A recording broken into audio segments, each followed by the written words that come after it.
Jean-Christophe Zermini, bienvenue dans l'œil de la e-santé. Vous venez donc de prendre la tête de l'agence du numérique en santé. On est ici à Paris Santé Campus où sont vos bureaux. L'annonce a été faite donc lundi dernier, ce 8 décembre. Alors vous êtes très connu dans l'écosystème de la santé numérique, mais dans l'œil de la e-santé, on voulait que vous puissiez vous présenter à l'ensemble de l'écosystème et ceux qui ne vous connaîtraient pas. Et puis surtout nous expliquer qu'est-ce qui vous a motivé à prendre ce beau challenge, cette mission de directeur de l'agence numérique en santé. Bonjour, l'œil de la e-santé et merci de me donner le micro du coup. Merci beaucoup. Écoutez, répondre à tout ça en quelques mots.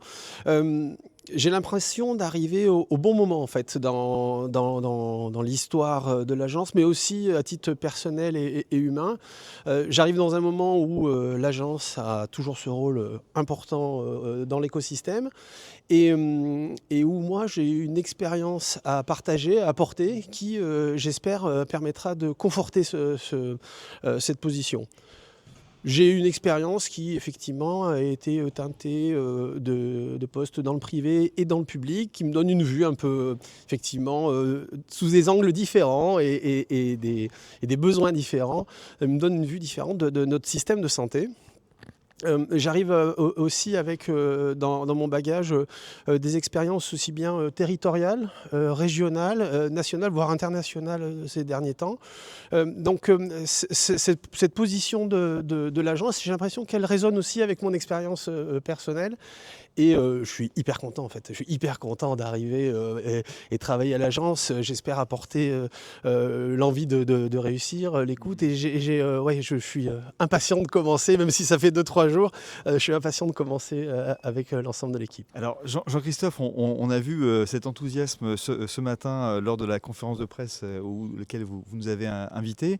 Et vous avez partagé des mots assez concrets sur le côté d'une agence qui doit être utile, qui doit être au service d'eux, et notamment qui doit servir l'ensemble de l'écosystème. Dans l'œil de la e-santé, vous savez qu'on donne la parole aux patients, aux professionnels de santé, aux hospitaliers, à la médecine de ville, aux startups.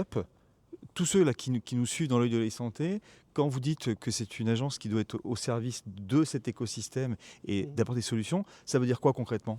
Alors je viens du service, on l'a dit, mon expérience professionnelle, j'ai toujours été au service d'eux. Et je trouve un écho fantastique pour être au service justement de notre système de santé. Être au service d'eux, c'est savoir écouter. Je pense que c'est un des premiers axes que j'aimerais développer avec l'agence, c'est en capacité d'écouter le terrain. Je viens du terrain, j'avais dans mes fonctions au niveau des grades la possibilité de connaître même le prénom du fils du chirurgien de l'hôpital du CHU de Toulouse.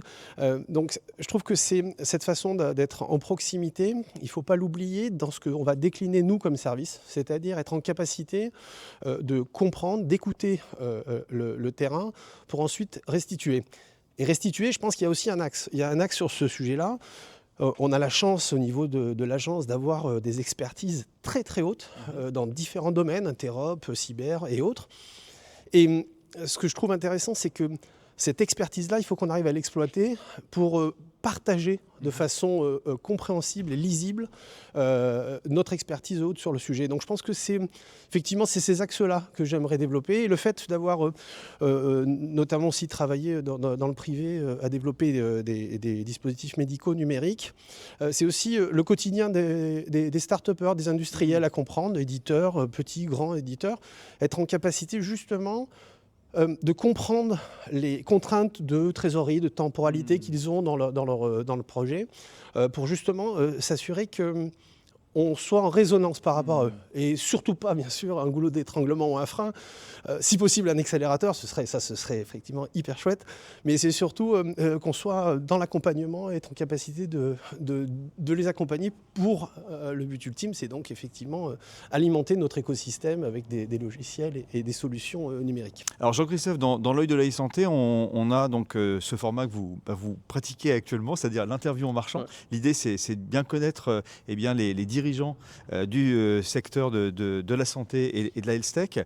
Moi, ce qui m'intéresse là aujourd'hui, c'est que vous avez un parcours, vous l'avez dit, dans le service, une expertise dans la cybersécurité, vous avez été le président des grades en France, vous avez travaillé également dans les systèmes d'information hospitaliers, vous avez été également entrepreneur, donc c'est un parcours qui est assez atypique, assez varié.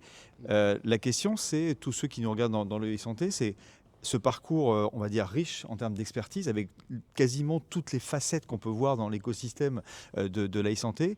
Qu'est-ce que ça change dans les politiques nationales du numérique en santé dont vous êtes maintenant en charge? Effectivement, quand on le dit comme ça, Jérôme, ça fait beaucoup, j'ai l'impression.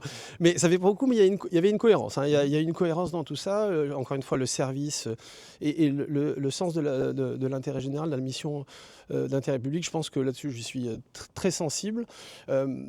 Que je sois dans le privé ou dans le public, j'ai eu la chance effectivement de travailler sur ma santé 2022, donc concevoir effectivement ce cadre. Et la cohérence, c'est qu'ensuite, en passant du côté privé, j'ai pu aussi exploiter ce cadre pour alimenter notre écosystème. Donc oui, le parcours que j'ai là m'amène à effectivement, j'espère, être toujours aussi sensible de ce dernier kilomètre. En fait, j'ai l'impression que c'est ce dernier kilomètre qui est l'histoire. En fait, le dernier kilomètre, c'est le fait qu'on ait au niveau du ministère une envie d'améliorer notre système de santé, que le numérique est effectivement identifié comme un des leviers, peut-être pas le levier, mais un des leviers. Et que dans son rôle, la DNS, le conseil d'administration, la délégation du numérique en santé, merci, évalue et donne à l'agence la mise en œuvre opérationnelle. Je trouve que tout ça est très logique. Mais il faut qu'on s'assure qu'au niveau justement du dernier kilomètre, que ce soit encore une fois industriel, que ce soit établissement de santé, professionnels de santé, libéraux ou autres, il faut s'assurer justement que l'information et cette trajectoire soient bien partagées. Et je trouve que c'est effectivement là que ce que je ne veux pas oublier, c'est ça, c'est qu'on a besoin de notre écosystème, de nos partenaires au niveau de l'agence, ARS et GRAD, justement pour pouvoir porter ces messages jusqu'au dernier kilomètre et s'assurer que derrière, on ait cette dynamique collective qui nous amènera à faire évoluer notre système de santé. Jean-Christophe, pour cette dernière question, on va rentrer un peu plus dans la technicité de votre métier. On a notamment le projet de la COP, donc le contrat d'objectifs performance, que vous allez voir donc, avec votre tutelle. Moi, je vais forcément avoir les sujets que je vois avec les entrepreneurs, avec les hôpitaux, les problèmes de santé, les sujets bien sûr de cybersécurité, d'interopérabilité, je sais que c'est un sujet qui vous tient à cœur, mais également la diffusion de l'IA. Enfin bref, il y a plein d'enjeux aujourd'hui au niveau technologique pour que cette e-santé se diffuse, vous l'avez dit, sur les territoires. Est-ce que vous pouvez partager au public donc, de l'œil e-santé, c'est quoi ce COP ? Le COP, ça va être notre cap. Le COP, ça va être ce contrat qui va nous permettre de formaliser notre feuille de route. La feuille de route qui va être suivie par l'agence, qui va être approuvée par nos instances, par notre tutelle. Et qui va être aussi alimentée en amont, en entrant par les besoins de l'écosystème, le cadre réglementaire et autres. Donc, ce COP, pour moi, c'est ma feuille de route. C'est pourquoi je me lève le matin, comment je me projette dans le futur, c'est pluriannuel. Donc comment, sur ces 3 ans, je m'organise pour avoir l'énergie nécessaire pour arriver à ces objectifs-là. Donc pour moi, c'est vraiment une façon aussi d'amener les équipes à trouver du sens dans ce qu'ils vont faire, parce qu'on s'inscrit finalement dans ces actions pluriannuelles.